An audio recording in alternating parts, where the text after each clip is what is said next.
世人皆知通房是少爷的贴身丫鬟，却少有人知通房丫鬟皆是主母精挑细选出来的。我10岁那年，被镇国公府的谢老夫人买入府中，因不似寻常丫鬟那般怯懦，也无狐媚之态，恰是老夫人心中挑选通房的标准。镇国公府虽是世袭重臣门第，却早已不复往日荣光。老爷膝下无子，唯有嫡孙谢景渊是整个家族的希望。谢景渊15岁便高中状元，入朝为官，20出头已是正四品翰林院士读，前途不可限量。老夫人对他寄予厚望，婚事更是早有盘算。可谢景渊心思全在朝堂，22岁仍未议亲，老夫人急在心里，却不愿耽误他的前程，便将我养在身边，细心栽培，只待时机成熟，让我给谢景渊开蒙。我对老夫人是感激的，入府至今，她从未让我做过脏活累活，还时常指点我读书写字，说景渊少爷喜好有才学的女子，免得我胸无点墨，惹他厌弃。我的日子比府中那些庶小姐还要体面些，可我心里清楚，我终究只是一枚棋子，一个注定在新夫人过门后或死或离的通房丫鬟。那日，我端上一杯清雅的碧螺春，垂手立在老夫人身侧，她闭目捻着佛珠。景宁，今夜你便去景渊院里伺候吧。少爷这几日常与同僚在书房议事至深夜，怕是无暇顾及奴婢。景渊也不小了。老夫人语气带着不容置疑的决断。是，我应声领命，心中五味杂陈。入夜，我赶到谢景渊的院子时，他仍在书房处理公务，我不敢打扰，便在他房中等候。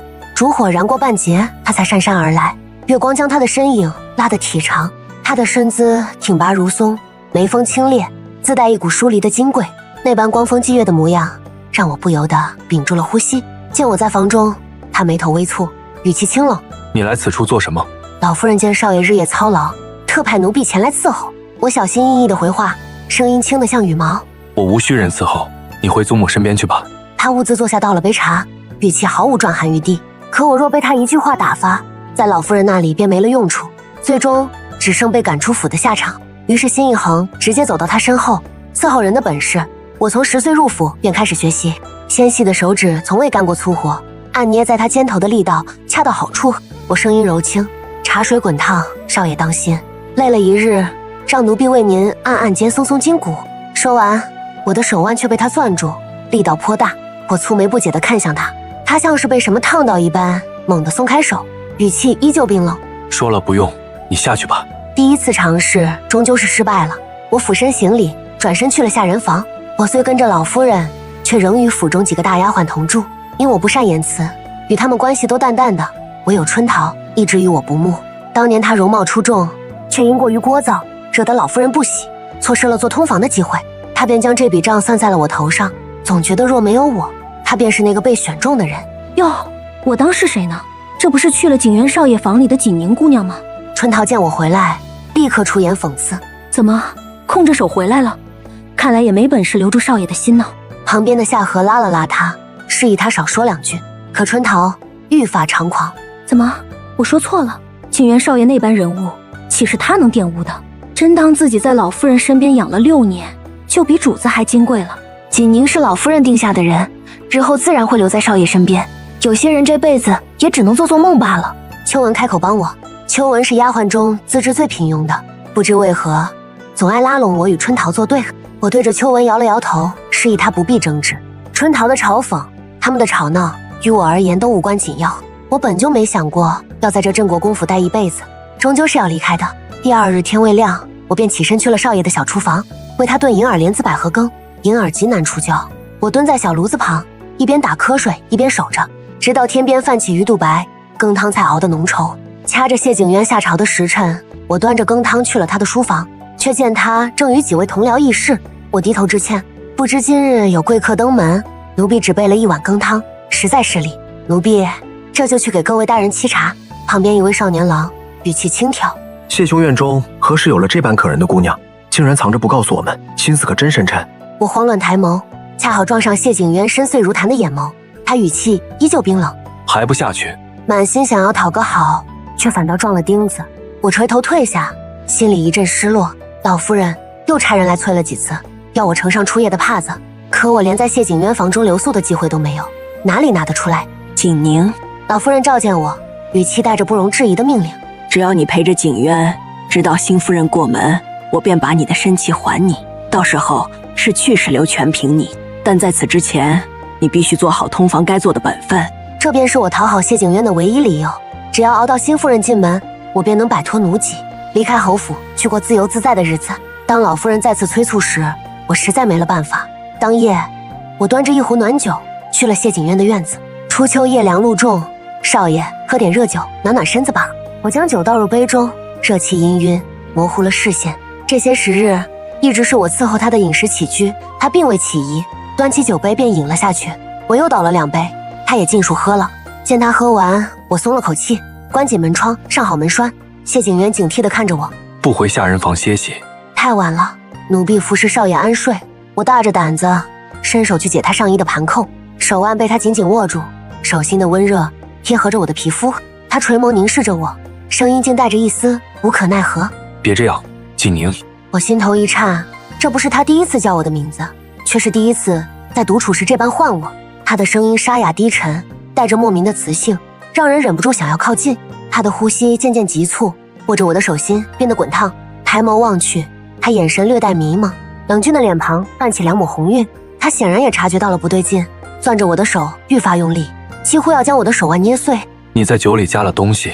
他的声音带着怒气，我心中清楚，这酒是老夫人让夏荷交给我的。她只想确认自己的孙儿是否无碍，全然不顾我这个下人会不会因触怒少爷而被打死或发卖。我颤抖着手褪去他的外衣，声音带着不易察觉的颤抖：“少爷，奴婢伺候您。”一阵天旋地转，我被他按倒在软床上，他神情依旧冰冷，可药效催使下喷洒在我脸上的呼吸却灼热滚烫，眸光涣散，声音带着狠厉：“景宁，你就这么想做通房丫鬟？”“不是我想做，是我不得不做。求少爷疼我。”他喉结滚动，眼中最后一丝清明被欲望吞噬，几乎是咬着牙说：“好，你别后悔。”我不是不想后悔，只是我没有后悔的资格。身为被镇国公府买回来的贱籍丫鬟，旁人眼中我最好的归宿，似乎便是做个通房。运气好些，或许能被抬举为妾，一辈子养人鼻息。可这些，我一个都不想要。第2日醒来时已是晌午，床侧早已冰凉。那一夜，他算不上温柔，折腾得我浑身酸痛。明明药效一次便够，他却似是故意折磨，又纠缠了半宿。我白皙的肌肤上布满了暧昧的痕迹。我咬着牙，默默收拾好房间，将准备好的帕子呈给了老夫人。她很是欣慰，让我休息几日，不必再去伺候谢景渊。这正合我意。昨夜我算计了他，今日他醒来，怕是恨不得掐死我。因我在谢景渊房中留宿的事，府中丫鬟们对我愈发恭敬，连春桃也收敛了气焰。人啊，终究是拜高踩低。我睡了整整1日，醒来时已是傍晚，早已错过了饭点。身为下人，错过了饭点便只能饿着。我正打算躺下睡去，房门却被推开，夏荷的声音传来：“你怎么还在睡？少爷差人叫了你好几回了，快去吧。”叫我不敢置信。你没听错，难道是要去训斥我？夏荷点头，千真万确。秋文说少爷问了好几次你在哪儿，怎么没去伺候？我连忙起身，随意整理了一下衣衫，拖着酸软的身子朝谢景渊的院子走去。走到院门前，我又觉得不妥，便去小厨房煮了一壶菊花梨茶，希望这清甜的茶水能消消他的火气。谢景渊正在书房中烛火下，他手持毛笔，似是在画着什么重要的东西。少爷，我轻声唤道。他似是有些慌乱，将画好的宣纸揉成一团，扔到了角落。抬眸看我时，神色已恢复了往日的清冷。还知道来，1日不见踪影，去哪儿躲懒了？他一口气问了这么多，我一时竟不知如何回答。我以为经过昨夜的事，他定然不愿再见到我，可他这模样却仿佛昨夜的一切从未发生过。我将菊花梨茶递到他面前，您喝中甜茶，润润喉。他垂眸看了看茶盅，又抬眸看向我，眼中带着一丝戏谑。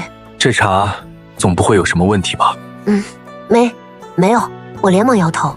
他端起茶盏喝了一口，菊花的清香混合着梨子的甘甜，显然合他的胃口。随后他自顾自临摹书帖，只让我在一旁站着。眼看着夜色渐深，月光将树叶的影子映在窗棂上，我站得腿都麻了。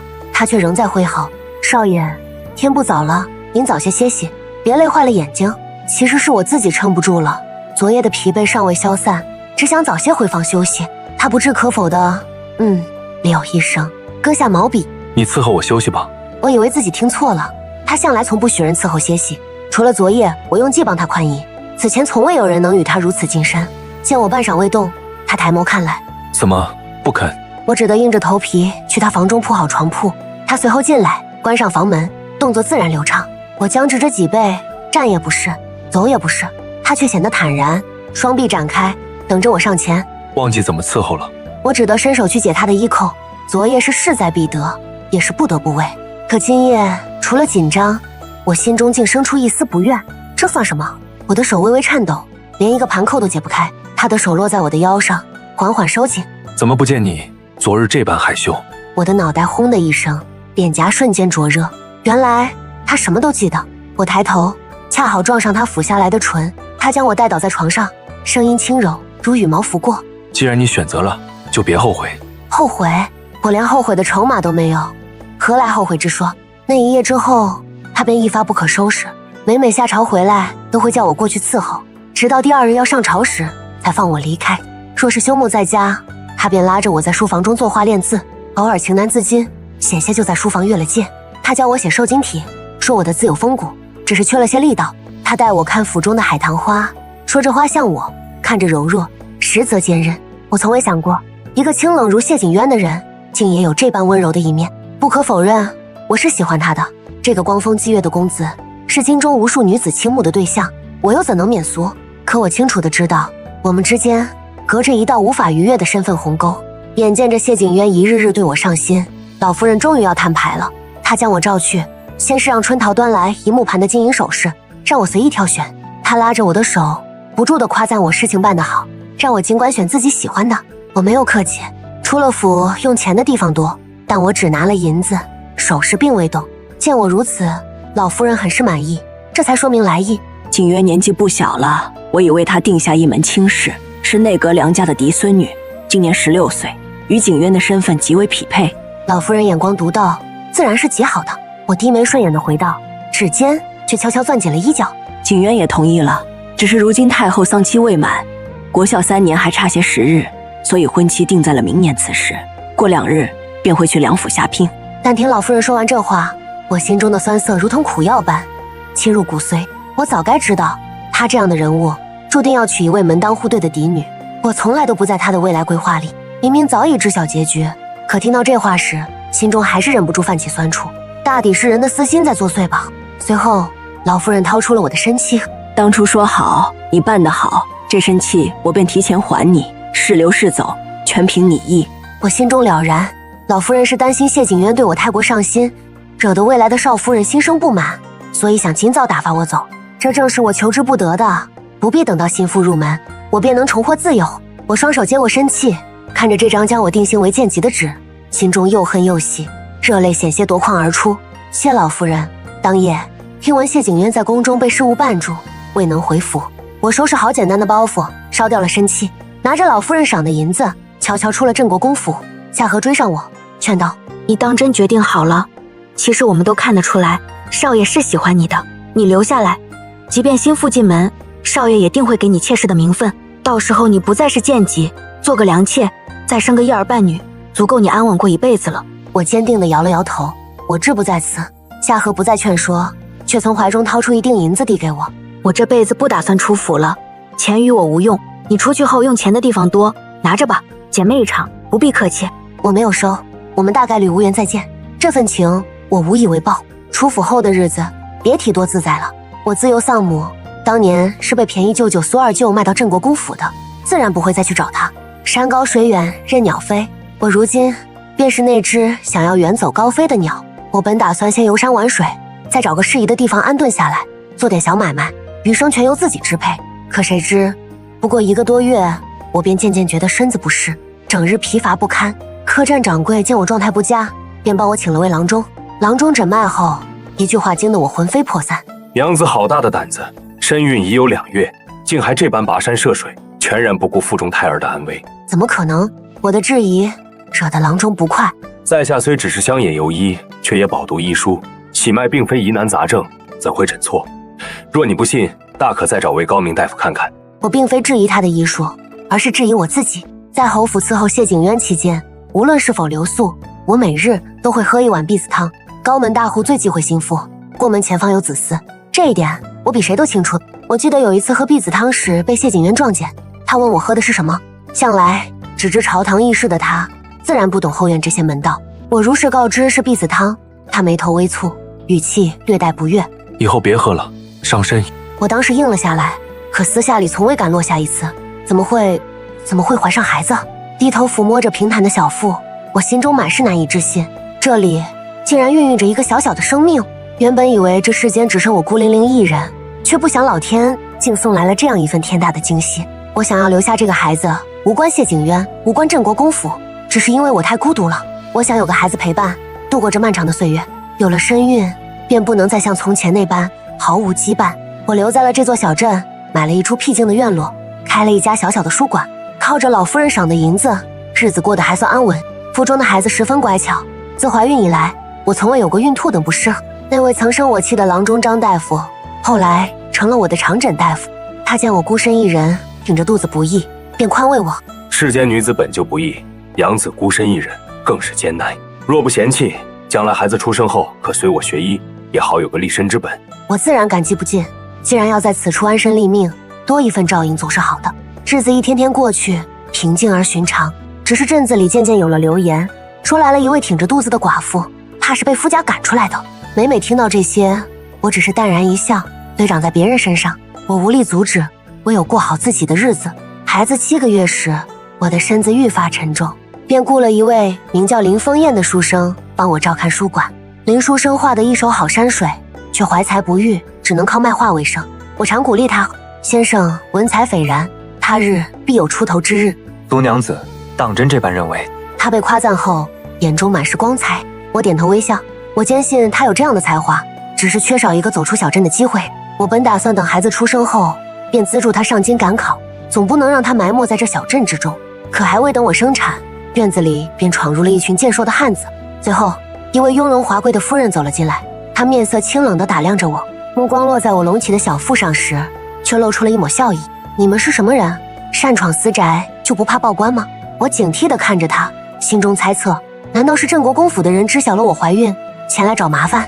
她在院中石桌旁坐下，眼神带着几分轻傲。别怕，我不是坏人，你应当叫我一声嫡母。这话让我愈发匪夷所思。我轻笑一声，我自幼丧母，从未有过什么嫡母。你有，或者说你不敢承认。他语气带着一丝讥讽。你的母亲本是通房，如今你未婚先孕，怕是没脸说什么为母争光的话吧？他的话如同一根毒刺，狠狠扎进我的心脏。我攥紧拳头，顾及腹中胎儿，不敢动怒。你是来羞辱我的，若无事，还请离开。我都说了，你该叫我嫡母。他拢了拢身上的皮球，眼神犀利。你父亲自你之后便再无子嗣，他已然过世，如今你可以随我回苏家，继承他的万贯家财了。天上竟真的掉馅饼了，还恰好砸在了我的头上。后来我才知晓，我的母亲本是苏家的通房丫鬟，她性子温婉，不争不抢，一心伺候主子，活得十分低调。我外祖父本是商人，后来用钱给我父亲捐了个9品小官，母亲便是那时候被买入府中的。我祖母是个精于算计的人，她知晓我父亲能力有限，这辈子怕是只能困在9品官职上，便想让他攀附权贵。恰逢一位上京述职的4品官员带着女儿回乡丁忧，那官员的女儿已然18，守孝3年后更是错过了最佳婚期。祖母便多次上门求娶，承诺3年后必定10里红妆迎娶新娘，这门婚事就此定下。可3年间变数丛生，我母亲怀孕了，新妇尚未进门，通房便先有了身孕，这在高门大户中是大忌。可苏家人口稀薄，祖母盼孙心切，便冒险让母亲生下了我。可我是个女儿，让祖母的希望落了空。她又怕那4品官员家怪罪，便将刚生产完的母亲赶出了府，还污蔑我是野种。母亲走投无路，只能回了娘家。可哥嫂不喜，父亲不管，他强撑着将我养到5岁，便因产后亏空病逝了。母亲临终前将所有积蓄都给了我舅舅苏二舅，求他务必好好抚养我，将来给我找个好人家，让我做正头夫人。可那些钱财只换来了苏二舅5年的良心。5年后，他见我容貌见长，便如同当年卖掉我母亲一般，将我卖到了镇国公府做通房人。这段往事我早已深埋心底，与苏家也再无半分瓜葛。你怕是找错人了。我语气冷淡，苏家的万贯家财我不稀罕，你另寻他人吧。你当真甘心让你母亲用性命换来的一切落入旁人手中？他眼中闪过一丝惋惜。当年我并不知晓你母亲的遭遇，待我知晓时，她早已香消玉殒。你父亲没有子孙福，纳了几房妾室，到死也没能生下一儿半女，唯独你是他唯一的亲骨肉。跟我回去，你腹中的孩子便不会像你当年那般被人骂作野种，他会得到最好的教养，拥有优渥的资源，只要他想要，便都能得到。说我不回呢？我攥紧了垂在身侧的手，他语气带着不容置疑的强势。我不是在与你商量，即便你不要，那份本该属于你的财产，也终究是你的。我只是不想让他落入我更厌恶的人手中。我明白了，他并不喜欢我，只是苏家有他更讨厌的人。那些人想要瓜分苏家财产，找到我，不过是想利用我，可惜那些人罢了。最终，我还是跟着他走了。这座小镇已然没有了停留的必要。他既然能找到这里，就有办法让我待不下去。更何况我如今待产，若是遇到什么意外，便是一尸两命。此前也有小混混来骚扰过几次，全靠林峰燕和张大夫帮忙打发，终究不是长久之计。我跟着他回到了苏家，这个我从未踏入过的家。豪门大院，气派非凡，有他这位四品官员的嫡女坐镇，又有万贯家财支撑。苏家虽非勋贵，却也是实打实的高门富户。我的嫡母名叫柳玉茹，不过30多岁，却已然有了老夫人般的威仪，那是上位者与生俱来的气场。她召集了苏家上下，当众宣告了我的身份：苏家大小姐苏锦宁。这个名字是我母亲取的，当年谢老夫人问起我的名字，我只说叫锦宁，她觉得这名字不俗，便一直沿用至今。锦宁，锦宁，意为如锦绣般绚烂，如寒冰般坚韧。柳玉茹为我安排了一座极大的院子，有山有水，比我在小镇买的宅院好上100倍，还配备了10几个丫鬟下人伺候。日后苏家便由你当家，但你如今身怀6甲，即将临盆查账打理家产之事，等你生产后再说。这段时日你安心静养便好。府中之人怕是不会服我，我直言不讳。我凭空出现，仅凭他一句话变成了苏家大小姐，府中之人定然心怀不满。更何况我毫无根基，远不及他背后有娘家撑腰，他们自然巴不得将你拉下马，好瓜分苏家财产。柳玉茹看向我的小腹，眼中闪过一丝算计。但你有底牌，嫁出去的女儿无权分割娘家财产，可你恰好没有嫁人，只是个被还了身契的通房，腹中还怀着苏家的血脉。这孩子一出生便是苏家名正言顺的继承人，谁敢质疑他没有你父亲的血脉？原来他早已将我的过往打听得一清二楚，连我曾是通房拿了身契出府的事都知晓。想来也是，他有个在京为官的哥哥柳成业，知晓这些并不稀奇。就这样，我在苏家住了下来，下人们还算恭敬，毕竟只是拿钱办事，但府中总有不安分之人。我也很快便知道了柳玉茹口中想要瓜分财产的人是谁。苏家的2叔和3叔，他们是庶出，与我父亲并非一母同胞。当年祖母便不待见他们，早早让他们分家单过。只是苏家生意繁杂，彼此之间仍有牵连。我父亲过世不过1年，他们便开始蠢蠢欲动，想要赶走柳玉茹，瓜分苏家产业。只是碍于柳玉茹娘家的威势，一直未能得手。2叔3叔找上门时，我正在祠堂上香。柳玉茹劝我，人都死了，礼数还是要做足，不为别的，只为给活着的人看。我勉强接过香，插在了香炉中。2叔3叔匆匆赶来，指着我便开始诋毁。老三，你看他哪里有半点像大哥，定然是个野种。大嫂，你不能为了掌控苏家就随便找个人来冒充吧？再说她一个未婚先孕的女子弄进府来，分明就是贪图苏家的财产。他们的话语句句针对柳玉茹，只因我是他找来的，是他的人，只要我站在他这边，他们便休想得到半点好处。这样的场景，柳玉茹显然早已习以为常。她听着2人的指责，眉头都未曾皱一下。他哪里不像你们那个短命的大哥？不像大哥，难道那股子倔强劲儿不像你们过世的婆母？这都看不出来。我疑心他在骂人，却找不到证据。2人依旧不依不饶，坚决反对我做苏家的掌权人。苏家家产理应由苏家子孙继承，这是婆母生前定下的规矩。2叔气急败坏地喊道：“她是苏家女，腹中怀的自然是苏家子，孩子出生后便是苏家名正言顺的继承人。你们若是不同意，大可去地下找婆母理论，不必在此与我浪费口舌。”你仗着娘家有权有势，便敢颠倒黑白？3叔怒吼道。我实在忍无可忍，开口道：“2位叔叔若是有本事，也可以颠倒黑白试试。”2人被我说的脸色青一阵白一阵。柳玉茹侧眸看了我一眼，眼中闪过一丝赞许。这便是强权的好处。柳玉茹能稳坐苏家主母之位，能将我直接推上苏家大小姐的位置，全凭她身后的强权。可就是这样一个看似跋扈的女人，却有着一段让人心酸的过往。我从贴身丫鬟碧月口中得知，柳玉如年轻时曾有过一位心上人，是个穷酸秀才，可她娘家看不上，她却执意不肯妥协，硬生生拖到17、18岁不愿嫁人。后来祖母去世，她去丁忧3年，便想着等丁忧结束后，再想办法说服家人嫁给那位秀才。可天不遂人愿，一场风寒夺走了秀才的性命。彼时柳玉如正在家乡丁忧，连她最后一面都未能见到。心如死灰之下，她听从家人安排嫁入了苏家，却不想又踏入了另一座牢笼。我父亲生性多情，嫌弃她嫁入府时已然20多岁，1年内便纳了2房妾室，后来更是妾室成群。柳玉如的心早已死了，父亲纳多少女人她都毫不在意，她活着不过是为了娘家柳家罢了。年底时，我生下了儿子，取名谢承泽。寒风凛冽，府中地笼烧得正旺，柳玉如小心翼翼地抱着刚出生的孩子，脸上的冰冷尽数化为温柔的笑意。我这辈子没有子孙福，从未有过自己的孩子，看着你生孩子，我是真的高兴。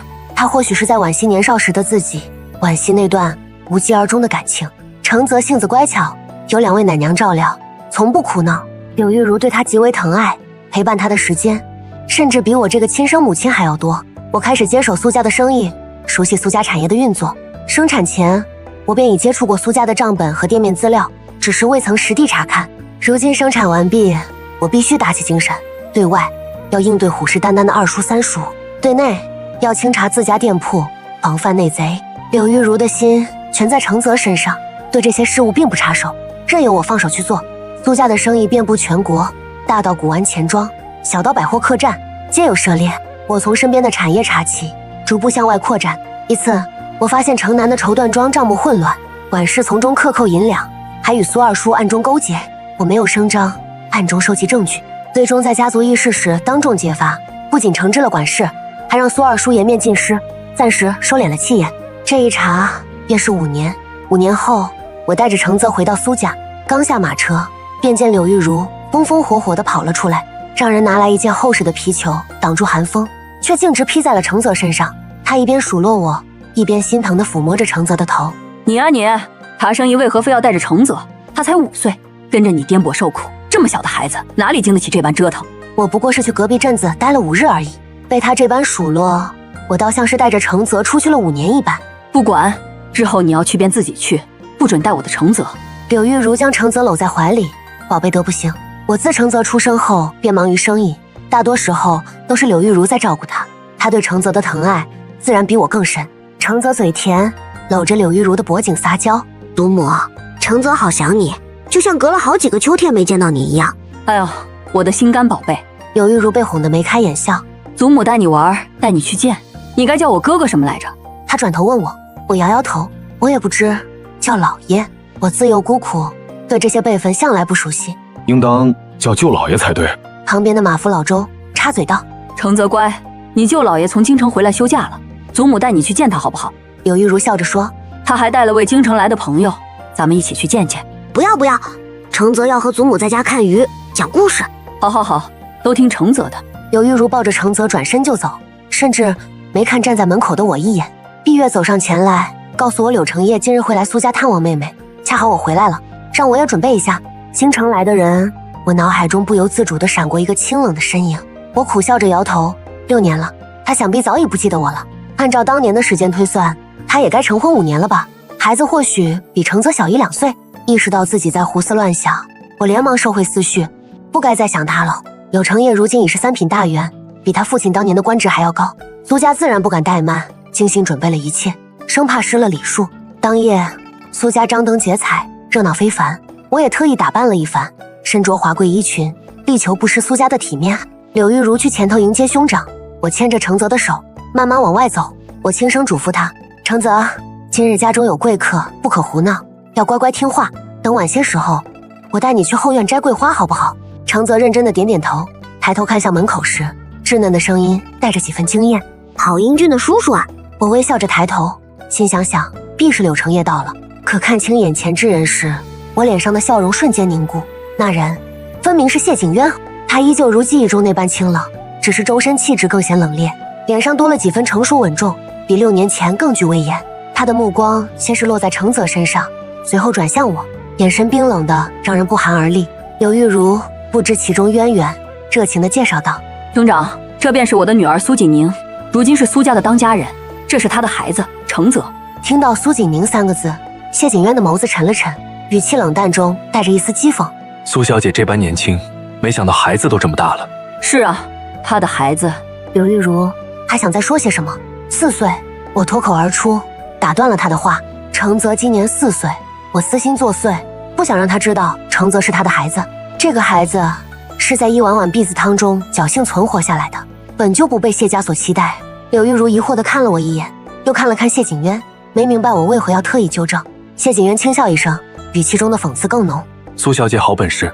柳承业适时打岔，他身材魁梧，声音洪亮。谢兄何出此言？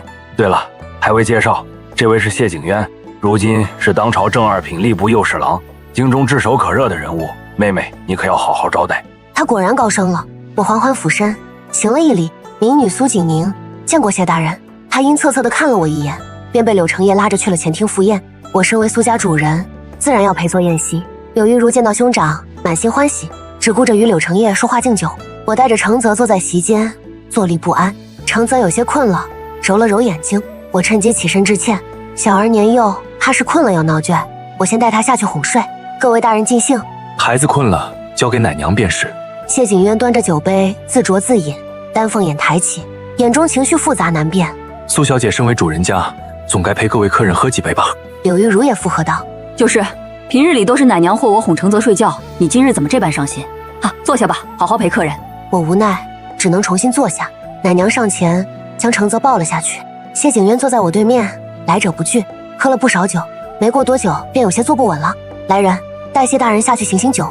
我实在看不下去，开口说道：“苏府甚大，我怕夜黑路滑迷路。”谢景渊语气带着一丝戏谑：“不知苏小姐可否亲自引路？”避无可避，我只得起身，提着一盏莲花灯在前头带路。身后的脚步声一深一浅，显然是醉得不轻。我想伸手扶他，又顾忌着身份，终究是忍住了。行至假山处，我的肩膀突然被人拉住，手中的灯笼掉落在地，熄灭了。紧接着，我被人按在了冰冷的假山石上。你好得很，真是好得很。月色下，谢景渊的眼眸带着醉酒后的迷蒙，语气却满是伤痛。民女不知谢大人在说什么。我偏过头，假山石硌得我后背生疼。装，你还在装？他伸手轻轻撩起我的长发，放在手中把玩。以前在镇国公府，你是不是也一直在装？装得乖巧懂事，装得对我一往情深。谢大人，我有些慌乱出声。再叫一声少爷听听。他的语气带着威胁，却又藏着一丝不易察觉的委屈。我终究是没忍住，轻声唤道：“少爷。”承认了。他眼中闪过一丝受伤。我还以为你打算一辈子都装作不认识我。少爷，如今民女已非贱籍，被苏家认回。当年在镇国公府，多谢少爷照拂之恩，这份情我一直记在心里。这是实话，当年他从未苛待过我，待我温柔，不把我当下人使唤，还时常教我练字画画，这些我都未曾忘记。所以你就一走了之，用这种方式来报答我？他凑近我，温热的气息带着酒香，喷洒在我的脸上。6年了，你孩子都4岁了，找了别的男人，开始了新的人生，便可以当做我们之间的一切都从未发生过。我的心猛地一痛，指尖微微颤抖，想要伸手去拉他，终究还是克制住了。他松开了我，踉跄着后退几步，转身消失在茫茫夜色中。我蹲下身，捡起地上的灯笼，找下人重新点燃。回到前厅时，客人大多已经散去，只剩下柳玉如和柳承业还在兴致勃勃地喝酒。我派人去寻找谢景渊，苏府确实太大，他第一次来，我怕他真的迷了路。随后我上前拿下2人手中的酒杯。夜深了，舅老爷早些歇息吧。嫡母，你也该去看看程泽了。对哦，兄长，我还要去陪程泽。柳玉如醉醺醺地说道：“程泽就是我的命，是我的儿子。程泽是你的孙子。”柳承业也有些醉了，大着舌头纠正他，随即又拍了拍谢景渊的座位。不过我这兄弟如何？妹妹，你若是有意思，便可跟我一同上京了。兄长，他看着比我小不少，都差着辈分呢。柳玉如摇了摇头。万一他就喜欢你这款呢？柳承业笑道：“反正谢景渊这小子，必须得让咱们柳家的女人拿下。”柳玉如突然指向我：“兄长糊涂，我不行，还有我女儿呢。景宁若是能嫁给谢大人，也是咱们苏家的福气。”2人越说越不像话了。我扶着额，只觉得头疼不已。我让人将他们搀扶下去歇息。随后便去了程泽的院子。程泽早已在奶娘的照料下睡熟了，小脸粉嘟嘟的，十分可爱。看着睡梦中的程泽，我心中隐隐不安。程泽与谢景渊太过相似了，哪怕只有5岁，那份聪明伶俐和眉眼间的神态都与谢景渊如出一辙。我怕日子久了，谢景渊会看出端倪。幸好柳成业只是回来小住几日，想必很快便会离开。我思量再三，打算明日便让柳玉如安排柳成业和谢景渊回柳府。可第2日一早，我为了避开谢景渊，特意拉着程泽出门，借口说是去街上查看铺面。不想刚到苏家的一家绸缎庄，便遇上了前来闲逛的谢景渊。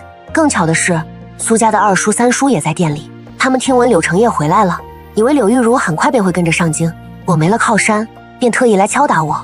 好侄女儿3叔那双小眼睛滴溜溜地转，看着我说道：“有些东西是你的便是你的，不是你的，终究也留不住。”我蹲下身抱着程泽，轻声说道：“程泽，看清楚这位爷爷的样子，以后他是你的3爷爷。”3叔以为我是服软求和，脸上立刻堆满了褶子，笑得一脸谄媚。我话锋一转：“记住，以后切莫与这种人有任何瓜葛，无甚本事，只会用些下三滥的手段欺负妇人，实在算不上大丈夫所为。”程泽十分机灵，立刻点头：“孩儿记住了，母亲。”你说什么？3叔气急败坏，指着我怒吼：“你就是这么教育孩子的？果然是野种生出来的小野种！”我脸色瞬间阴沉下来，正要发作，一道修长的身影突然步入殿中，带着强大的威严与怒气。谁说我儿子无父？谢景渊身着紫色衣袍，身姿挺拔，高贵清冷。他垂眸睨着3叔，周身散发出的威势让3叔瞬间僵在原地。你是谁？敢来苏家的地盘撒野？3叔愣了一瞬，随即反应过来，仗着是在苏家，硬着头皮喊道：“不过是个给这寡嫂撑场面的小白脸罢了。”我是谁？你不配知道。谢景渊走到程泽身边，将他牵了过去，眼神冰冷地看着3叔。现在给我儿子道歉。我凭什么道歉？3叔还在嘴硬，谢景渊二话不说，伸手便折住了他的臂膀，微微一用力，便听见咔嚓一声，他竟直接卸了3叔的胳膊。养尊处优的3叔哪里受过这般苦楚，当即疼得龇牙咧嘴，哀嚎道：“你放开我！哎呦，胳膊！”道歉。谢景渊语气冰冷，不带一丝感情。若不道歉，另一条胳膊也给你卸了，再不肯便打断你的腿。他说到做到，反手便抓住3叔的另一条胳膊，将他摁倒在地。哎呦呦，好侄女，我错了，我不该胡说八道。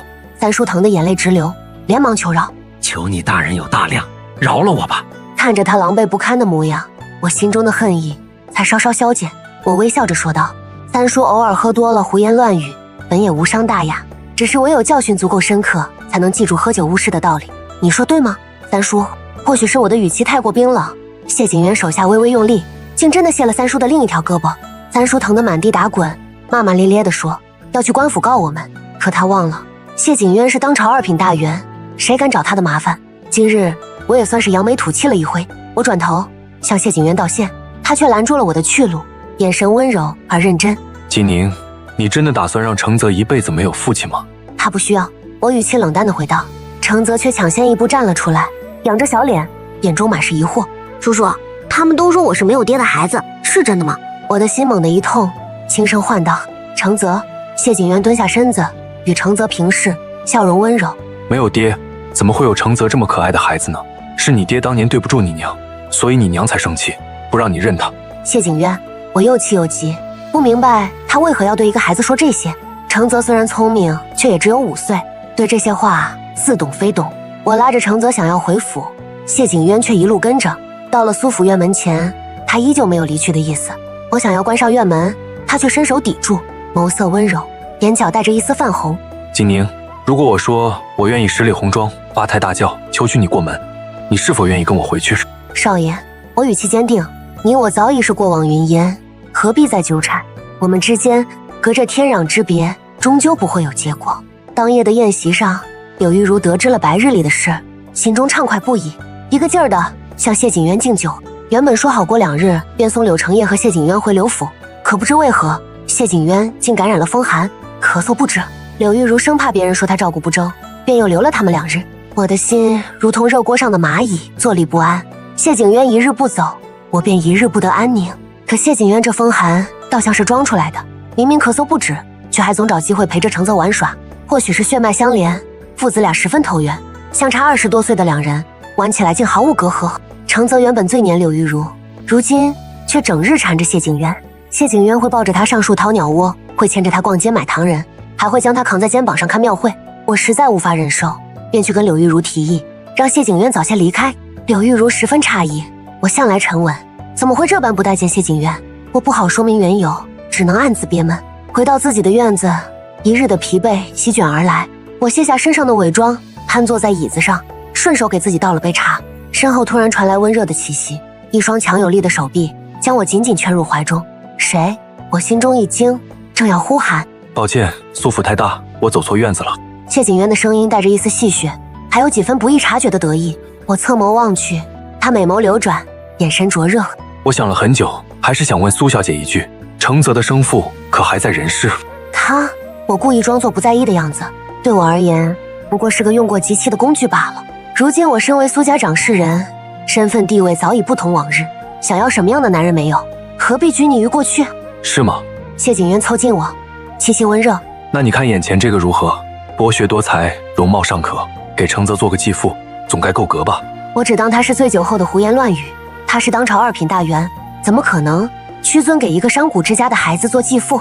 我全然未将这话放在心上，伸手想要推开他，却被他紧紧按住。别喊人！他的手掌捂住我的唇，眉眸中满是深情。我好不容易才找到你，别把我推开。方才还说走错了院子，如今又说好不容易找到我，分明是故意的。锦宁，你心肠为何这般狠？他的声音带着一丝哽咽。我做不到，我真的做不到忘记你。眼前这个如同谪仙般的男子，镇国公府未来的继承人，却对我这样一个生过孩子的女子如此深情。他眸中清晰地倒映着我的模样，早已不是6年前那个稚嫩怯懦的丫鬟。如今的我，眉宇间多了几分上位者的威仪，不再柔和，却更显坚韧。而他依旧是那个眉清目秀、光风霁月的公子，只是身形愈发清瘦，气质愈发清朗。我以为你多少会对我有几分不舍，没想到是我高估了自己在你心中的分量。他自嘲地笑了笑，语气满是失落。我偏过头，不敢直视他眼中的伤痛。明明当年是他要迎娶梁家小姐，明明我只是一个微不足道的通房丫鬟，他为何要这般执着？他的气息再次靠近，大掌扣住我的下巴，强迫我与他对视。眼看着他的唇就要印上我的唇，我急声道：“少爷何必如此？当年你早已与那个梁家小姐定下婚约，如今想必早已成婚，又何必再来纠缠我？我苏锦宁虽非梁家出身，却也不愿做妾。既然终究要摊牌，不如说得明白些。”他明显一怔，眼中的迷蒙渐渐褪去，变得清明。谁告诉你我与梁家小姐成婚了？6年前，老夫人便说已经下聘了。没有的事。他眉头紧蹙，随即像是明白了什么，语气带着一丝急切。你6年前突然离开，难道是因为听说我要娶梁家小姐？不是他，也会是别人。我轻声说道：“你这样的人物，婚配自然要门当户对，唯有高门嫡女才能配得上你。”没有别人。他红了眼眶，将我抵在门板上，声音带着一丝颤抖：“锦宁，如果我说我至今尚未娶妻，一直在等你，一直在找你，你是否愿意再给我一次机会？”我抬眸，撞入他满是星辰的眼眸中。此刻，他的眼中只有我，眸光流转，满是深情与期盼。这样的场景，我曾在梦中幻想过无数次，却从未敢奢望过会成为现实。那日我在宫中，本是向皇上跪求赐婚圣旨。谢景渊的声音带着一丝哽咽，回忆起当年的事，语气满是遗憾。皇上已然应允，让我第2日带你一同入宫，亲自为我们赐婚。我满心欢喜地回到府中，却再也找不到你了。祖母说你拿了身契，不告而别，没有留下只言片语。锦宁，你那般狠心，我从未想过。我心中一痛，原来当年他竟为我做到了这般地步。我一直以为他对我不过是一时兴起，却不想他早已计划好了我们的未来。那你为何一直没有娶妻？我依旧不敢置信，可心中的悸动却让我迫切地想要一个答案。他轻笑一声，伸手轻轻抚摸着我的脸颊，语气带着一丝宠溺。因为我在等一只小狐狸啊，他当年骗得我好苦，我总要等他回来讨个说法。我的脸颊瞬间灼热，低下头，小声辩解：“我没有。”我说是你了吗？他抬起我的下巴，迫使我与他对视，眼中满是笑意。看来你自己也清楚，当年的你就是那只狡猾的小狐狸。这几日的相处，我并非毫无动心，更准确地说，我从未真正忘记过他。他的再次出现，如同石子投入平静的湖面，将深藏在心底的记忆再次翻涌上来，愈发清晰。事情的发展渐渐超出了我的预料，他显然是有备而来，今夜绝不会轻易放过我。第二日，我破天荒的起晚了，碧月早已在门口等候，见我开门，便笑着走了进来。谢景渊不知何时已经离开了，想来是怕被人撞见。小姐，碧月神秘兮兮地凑到我身边。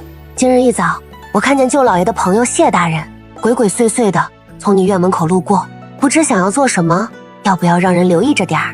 我的脸颊瞬间爆红，干咳一声，摆了摆手，不必了，许是他早起无事，在府中闲逛罢了。真没想到他竟走得这般晚，还被碧月看见了。碧月依旧有些不放心，要不还是跟夫人说一声？万万不可！我连忙阻止。你若跟嫡母说他兄长带来的朋友鬼鬼祟祟，嫡母会怎么想？小姐说的有理，碧月不再坚持。我来给小姐梳洗吧。您今日起得晚，想必是昨日累坏了。夫人和舅老爷已经在前厅等着您用早膳了。听着他的话，我的思绪不由自主地飘回了昨夜。明明已经6年未见，可他身上的一切，我却依旧那般熟悉。那一夜的纠缠，热烈而缠绵，仿佛我们从未分开过。前厅的餐桌上皆是自家人，唯有谢景渊算是外人。柳玉如有了兄长陪伴，话多了不少，席间欢声笑语不断。谢景渊吃饭时向来不喜言语，只是低头安静进食。我几次递去眼神，他都未曾回应，我的心不由得沉了沉。难道昨夜的柔情只是他醉酒后的一时冲动？饭后，柳玉如提议带着我们逛逛苏府的园子。苏府的园子极大，后园依山而建，引入山泉水，打造了一座不小的湖泊，风景十分秀丽。柳玉如和柳承业走在前头，我与谢景渊跟在后面，隔着不远不近的距离，看着他挺直的背影，我心中愈发失落。看来终究是我多想了。走着走着，我的手突然被人握住，温热的触感传来，我抬眸对上谢景渊温柔的笑容，他只握了一下便立刻松开，像是怕被家长发现的小孩子一般。我看向前面的柳玉如和柳承业，心中疑惑，他在怕什么？怕被人发现我们之间的关系？柳玉如拉着柳承业去看梅园盛开的梅花，谢景渊这才凑到我身边，小声说道：我为了打探你的消息，骗了承业兄许多次，若是让他此刻知道我们的关系，怕是要与我翻脸，所以只能慢慢来，委屈你了。我好奇地看了他一眼，当年那个风骨高洁的少爷竟然也会骗人，还骗了许多次。我倒是十分好奇他是如何骗过柳承业的。我们沿着湖边慢慢走着，忽然听到假山后传来说话声，柳玉如的声音：你说他们俩凑到一起了吗？我怎么知道？你自己探头看看不就得了？柳承业的声音传来：不行不行，被他们看见多尴尬。我瞅着璇，你那闺女和谢兄看着就不是一路人，俩人都没怎么说话。怎么就不是一路人了？柳玉如不服气地说道：你那个姓谢的朋友快30了还没成亲，不是没人要是什么？幸好有个2品官职，配我女儿刚好合适。你可别瞎说。柳承业连忙反驳：谢兄之所以未娶，是他自己不愿。京中想要嫁给他的女子，能排好几条街呢。那想要娶我女儿的，能绕苏府2圈。柳玉如语气十分骄傲：还是你女儿厉害。柳承业笑着附和。我和谢景渊站在不远处，听着两人如同孩童般的争吵，不由得面面相觑。谢景渊抿唇轻笑，眉眼间满是温柔，如同春日暖阳。看来苏小姐很受欢迎啊。谢大人也不遑多让。我丢下一句话，转身快步朝着柳玉如的方向走去。真是丢死人了！什么绕苏府2圈？柳玉如到底在胡说些什么？我拉着柳玉如，忍不住数落她：嫡母，您怎能说那样的话？平白让人误会。柳玉如知道我们听到了，笑得愈发得意。我就是要让他知道你有多抢手，他才会抓紧时间行动嘛。行动什么？我疑惑地问道。当然是娶你啊。柳玉如看着我，认真地说道：景宁，你才20出头，总不能一辈子不嫁人，守着承泽过一辈子吧？我和他，我想起我们之间复杂的过往，摇了摇头。我也不知道。柳玉如并不知道我和谢景渊的过去，她只知道谢景渊是2品大员，与我门当户对，是个不错的归宿。回到院中时，我看到谢景渊正陪着承泽玩耍，父子俩在院子里扔石子，比赛谁扔得更远。谢景渊明显在放水，每次都故意扔得近一些，让承泽赢。他看着承泽的眼神满是探究与慈爱。见我回来，他立刻起身迎了上来。承泽很听话，也很懂事，像你。我的儿子自然像我。我点了点头，没有说话。方才奶娘告诉我，承泽今年5岁了。他跟在我身边，语气中带着一丝不易察觉的欣喜。我停下脚步，抬眸看向他。所以呢？他眼中闪烁着笃定的光芒。语气坚定。所以承泽是我的孩子。少爷，我心中一震，强作镇定地说道：当年在镇国公府，我每日1碗避子汤，从未落下。若是承泽真是你的孩子，那他可真是福大命大。他的确是福大命大。谢景渊的眼神温柔而认真。因为你并非每日都喝了避子汤。什么意思？我心中一惊。那日我见你喝避子汤，便嘱咐了小厨房，将你每日的避子汤都换成了补汤。谢景渊轻声说道：我只想让你在镇国公府能站稳脚跟，只想有个孩子能将你留在我身边。我以为只要有了孩子，我便能想办法给你一个名分。脑海中如同惊雷炸响，我不敢置信地看着他。原来当年我随口一提那是避子汤，他便默默为我做了这些。可即便如此，我当年也是要走的。我轻声说道，心中满是复杂。幸好我是在离开镇国公府后才发现怀孕，幸好我坚持生下了承泽，他成了我这些年最大的慰藉。我知道。谢景渊眼中闪过一丝失落，随即又变得坚定。但我不会让他只是庶出，他是我和你的孩子，理应世袭镇国公府。我觉得他是糊涂了，世袭爵位那是嫡长子才能拥有的尊荣，可他的眼神却那般恳切认真，不似玩笑。谢景渊不知用了什么法子，竟劝说柳承业一同留在了苏府。原本只是小住，如今却变成了借住。我不得不承认，我有些贪恋这样的日子，每日都能见到他。他空闲时便陪着承泽玩耍，父子俩愈发亲密，连柳玉茹都忍不住吃醋，说承泽是他养了5年的宝贝，如今却跟谢景渊亲得不行。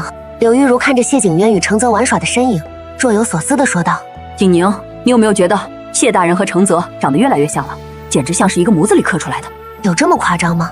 我心中一惊，仔细看去，只觉得两人脾气相似，聪慧程度不相上下，容貌上倒是没觉得一模一样。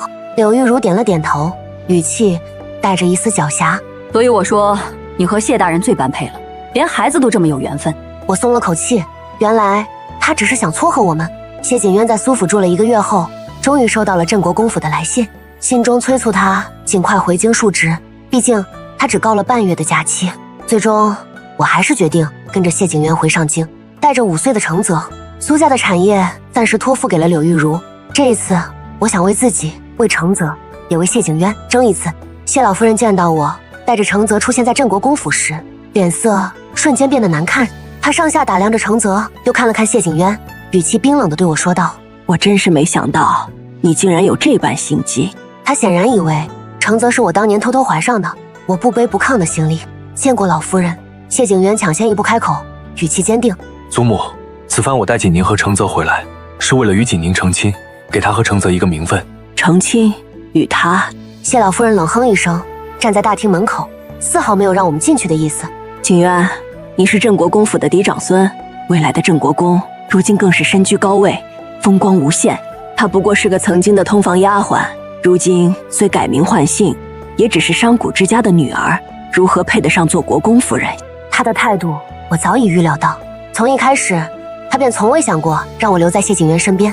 谢景渊身姿挺拔，一手牵着承泽，一手牵着我，眼神沉定。祖母，孙儿今日是来通知您，并非请求您的同意。你……谢老夫人被气得脸色通红。谢景渊不再理会她，抱着承泽，牵着我的手，从他身边径直走了进去。府中的下人皆是敢怒不敢言，无人敢上前阻拦。一别6年，谢景渊的院子依旧干净整洁，与他的人一样清冷而素雅，没有多余的点缀。谢景渊不顾老夫人的反对，将我和承泽安置在了他的院子里。没过多久，宫中便传来圣旨，召他入宫议事。他一走，谢老夫人便忍不住了，差人来叫我过去。我以为他会在大厅召见我，却没想到他竟在谢家祠堂等我。祠堂中列祖列宗的牌位整齐排列，长明灯静静燃烧，空气中弥漫着淡淡的香火味。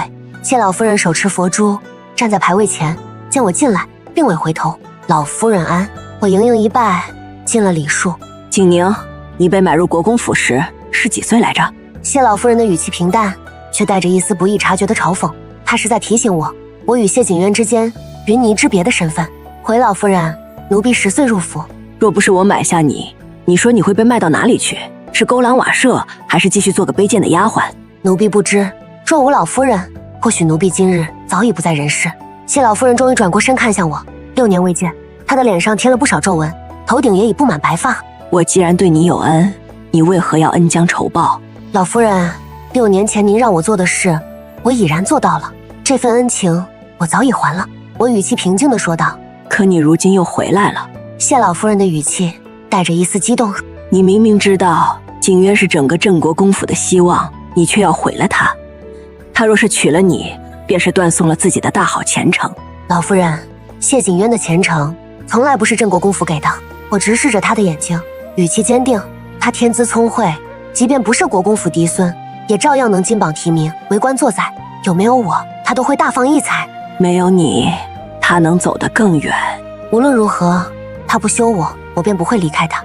这是我与谢景渊的承诺。来京之前，他怕我反悔，紧紧握着我的手，眼中带着一丝泛红，让我发誓，永远与他站在一边，绝不抛弃他。谢老夫人显然没想到，当年那个逆来顺受的丫鬟，如今竟变得这般强硬。她骂了几句，见我不为所动，也无可奈何。毕竟我早已不是6年前那个任人宰割的贱籍丫鬟，如今我是富甲一方的苏家掌事人，背后有柳玉如撑腰，还有朝中3品大员柳承业做靠山。窗外微风拂过，吹动院中的杏树花瓣，随风飘落。我正微微发怔，脸颊突然传来一丝温热，侧眸望去，恰好对上谢景渊温柔似水的眼眸。他伸手轻轻拂去我发丝上的花瓣，语气温柔：去见祖母了，她没为难你吧？看来他早已知晓。我嗯了一声，心中有些不快。他倒是躲得干净，让我独自面对他祖母的刁难。下次她再叫你，你不必去。谢景渊将我揽入怀中，语气带着一丝心疼，无非是些训斥的话，何必委屈自己听着？我今日已奏请圣上，求旨让我们分院别住。等婚期定下，成婚后我们便搬出去，不再受这里的气。成婚？我有些诧异，他让我上京时并未提及此事。自然要成婚。他刮了刮我的鼻子，语气带着一丝醋意。孩子都这么大了，你不嫁给我，还想嫁给谁？我可记得苏府那边还有个姓林的书生对你念念不忘呢。他说的是林凤燕。当年我离开小镇前往苏府后，便给了他一笔钱，让他去苏府的一家当铺做了掌柜。他感念我的知遇之恩，时常会去苏府探望我。恰好被谢景渊撞见了几次，便一直记在心上，每次提起都带着浓浓的醋意。他如今已是掌柜，不再是当年的穷书生了。我笑着说道。他说来年春闱还要上京赶考呢。哦。谢景渊挑了挑眉，语气带着一丝玩味。巧了，今日圣上召见，说起来年春闱属于我做主考官，到时候我可得好好照看他一番。我笑着拿过他手中的发簪，放在一旁。别瞎吃醋了，他对我不过是感念之恩，并无其他心思。入夜，我等了谢景渊好久，他都没有回来。我嘱咐奶娘看好承则，便去了前厅询问。下人告诉我，谢景渊被老夫人押去了祠堂。我心中一紧，连忙赶往祠堂。还未靠近，便听到了一声声清脆的鞭打声。祠堂内，谢景渊跪在地上，身着单衣，身后有小厮拿着马鞭，一鞭一鞭的抽打在他身上。洁白的衣衫早已被血水浸透，可他却依旧挺直脊背，一声不吭。我捂住嘴，眼泪瞬间模糊了视线，心如同被鞭子抽打着一般，疼得无法呼吸。谢老夫人立在一侧，眼中满是心疼，却依旧咬牙切齿。谢景渊，你还是执意要娶那个女人为妻吗？是，孙儿初心不改。他的声音掷地有声，带着不容动摇的决心。你这是要逼死你的祖母吗？谢老夫人捂着胸口，声音带着哭腔，眼中满是痛心与不甘。我再也忍不住，推开门冲了进去，扑到谢景渊身边，泪水汹涌而出。别打了，老夫人，求您别打了。谢景渊抬头看我，脸上满是汗水与血水，却仍挤出一抹温柔的笑。金宁，别哭，我没事。你还说没事？我哽咽着，伸手想要触碰他的伤口，却又怕弄疼他。老夫人，我走，我这就带承泽离开，您别再打他了。你走什么走？谢景渊抓住我的手，力道坚定。我要娶你，谁也拦不住。谢老夫人看着我们，眼中满是挣扎，最终长叹一声：罢了罢了，你们想怎样便怎样吧。说罢，他转身离去，留下满室的寂静与浓重的血腥味儿。我连忙扶起谢景渊，他的身子滚烫，显然是受了重伤发了热。我让人快去请太医，自己则守在他身边，小心翼翼地为他擦拭伤口。金宁，他握住我的手，眼神执着。别再想着离开我了，好不好？这6年我找的好苦。我点头，泪水滴落在他的手背上。不离开了，再也不离开了。诊治过后，太医说他伤得极重，又受了风寒，需好生静养，切不可再劳心费神。我守在他的床边，日夜照料。承泽也时常来看他，小手轻轻抚摸着他的脸颊，奶声奶气地说：爹爹，你要快点好起来。承泽还想和你一起扔狮子。谢景渊闻言，眼中满是笑意，伸手揉了揉承泽的头。好，爹爹很快就好，到时候带你去京郊骑马。在我的悉心照料下，谢景渊的伤势渐渐好转。这期间，谢老夫人未曾再来过，却让人送来了不少名贵的补品，算是默认了我们的婚事。婚期定在了3个月后。谢景渊不顾伤势未愈，亲自督办婚礼的各项事宜，力求给我一个最隆重的仪式。